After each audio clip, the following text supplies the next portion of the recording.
Good evening all of you. तो कैसे हो आप लोग? मैं हिदायत और आप देख रहे हो मेडिकस बायोलॉजी। तो आज जो हम बात करने वाले हैं बेसिकली बात करेंगे सेंट्रोसोम एंड माइक्रोसोम्स के बारे में कि ये सेंट्रोसोम एंड माइक्रोसोम्स क्या होता है। तो ये ज़्यादा बड़ा टॉपिक नहीं होता, बहुत ज़्यादा छोटा ही टॉपिक होता है, बट हमें जानना ज़रूरी होता है क्या होता है, क्योंकि ये जो सेंट्रोसोम होता है ना वो बहुत ज़्यादा इम्पोर्टेंट होता है, ये कह लें। क्योंकि ये जो हमारा सेल होता है, सेल, हम जो सेल पढ़े थे, हमने सेल पढ़ा था। तो हम जो पढ़े थे सेल, सेल के अंदर हमने देखा था जो बहुत सारे ऑर्गेनल्स होते हैं। तो ये तो एक अलग सी बात है, बहुत सारे ऑर्गेनल्स होते हैं। हमने जो सेल पढ़ा था तो हमने ये जाना था सेल के अंदर जो सेल होता है वो हमारी बॉडी को ग्रोथ करने में हेल्प करती है। यानी सेल जो होती है, अगर हमारे बॉडी पर कहीं पर चोट वोट लग जाता है तो उसके बाद सेल से जो ये होती है, जो हमारी बॉडी बढ़ जाती है। कहे तो सेल से जो होती है वो ग्रोथ होती है एंड रीजनरेट, जो स्किन हो कुछ भी हो रीजनरेट हो जाती है। तो ये जो सेल्स है, तो इसी सेल्स में अगर सेल्स की डेथ होती है या उसके बाद एक सेल है, उसके बाद एक सेल से दो सेल्स बनना, तो ये काम कौन करता है, यानी काम किसके द्वारा होता है? तो अगर हम सेल्स को पढ़ रहे हैं तो ये सेंट्रोसोम को भी पढ़ना बहुत जरूरी होता है। ये सेंट्रोसोम क्या, तो आज जो हम पढ़ेंगे बेसिकली सेंट्रोसोम को पढ़ेंगे कि ये सेंट्रोसोम क्या है, और सेंट्रोसोम के फंक्शंस को जानेंगे, सेंट्रोसोम के स्ट्रक्चर को जानेंगे, और फिर माइक्रोसोम्स के बारे में जानेंगे कि ये माइक्रोसोम्स क्या होता है। तो सेंट्रोसोम जो होता है वो सेल के अंदर, या अपने सेल के अंदर एक न्यूक्लियस होता है। न्यूक्लियस तो ये होता है, और उसके जो बाहर में जो होता है वो साइटोप्लाज्म होता है। तो ये जो साइटोप्लाज्म के एरिया में, कहे तो न्यूक्लियस के पास साइटोप्लाज्म के एरिया में एक ग्रेनुल टाइप का होता है, एक ग्रेनुल टाइप का ही कह ले हम। ये ग्रेनुल लेस होता है, ये ग्रेनुल टाइप का भी नहीं होता है, ग्रेनुल लेस होता है, उसे सेंट्रोसोम कहते हैं।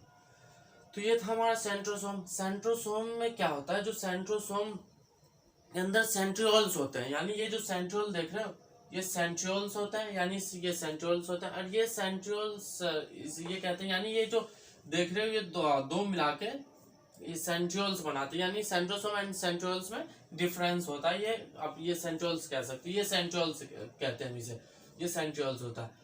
और जो हम बात कर रहे थे सेंट्रोसोम की बात कर रहे थे, तो ये जो सेंट्रोसोम होते हैं, यानी सेंट्रोसोम जो होता है कोशिका का जो डिवीजन होता है, सेल विभाजन जो होता है, कोशिका विभाजन। तो कोशिका विभाजन के समय क्या होता है, ये एक स्पाइंडल फाइबर्स का निर्माण करती है। ये जो देख रहे हो स्पाइंडल फाइबर्स कहते हैं, स्पाइंडल फाइबर्स कहते हैं एस्ट्रल रेज।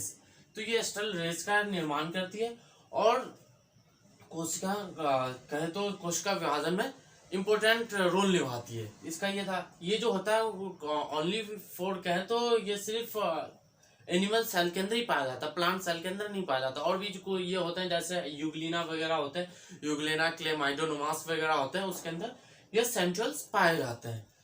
और हम अगर इसके अगले बात करें, हिस्ट्री की बात करें, जो इससे सबसे पहले सेंट्रियोल्स को किसने देखा था, तो एक बेंडेन नाम के साइंटिस्ट ने 1887 में बेंडेन नाम के साइंटिस्ट ने सबसे पहले सेंट्रियोल को देखा। उसके बाद बोवरी नाम के एक साइंटिस्ट आए, उन्होंने इसका नाम दिया, जो बोला ये जो है सेंट्रोसोम है।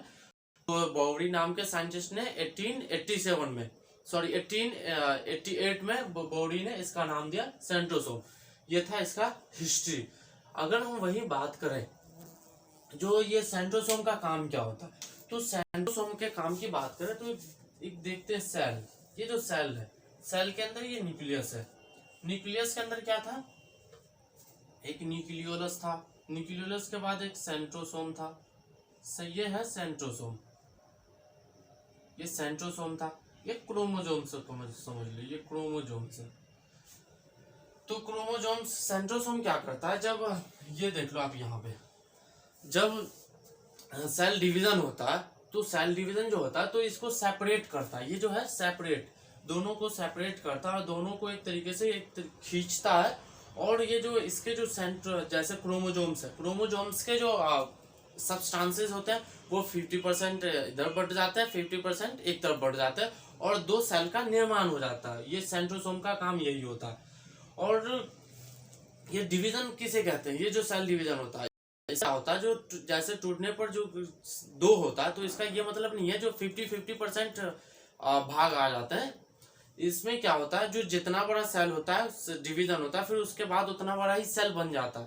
डिवीजन का मतलब जो होता है वो बेसिकली यही होता है। तो ये दो कहे तो सेल बन जाता है। तो ये था हमारा सेंट्रोसोम।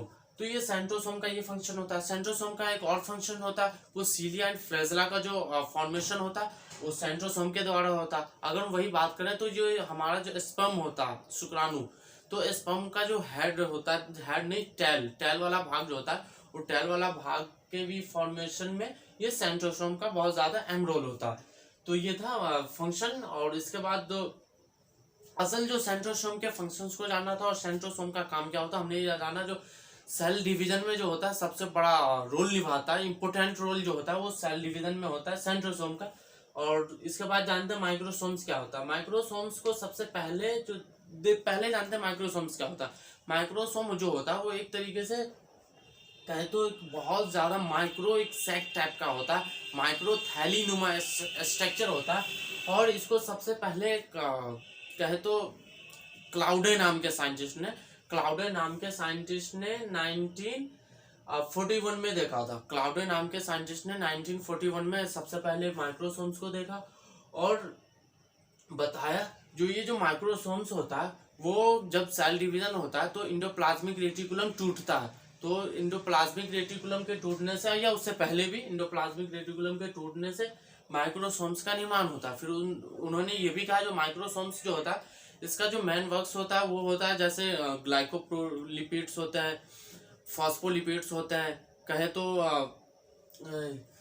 एस्कॉर्बिक एसिड्स होते हैं। एस्कॉर्बिक एसिड्स वगैरह का जो सिंथेसिस होता है उसमें हेल्पफुल, बहुत कुछ ज्यादा ही हेल्पफुल होते हैं ये जो माइक्रोसोम्स होते हैं। फॉस्फोलिपिड्स, ग्लाइकोलिपिड्स जो होता है, एस्कॉर्बिक एसिड्स वगैरह के हेल्थ सिंथेसिस में हेल्पफुल होता है सेंट्रोसोम।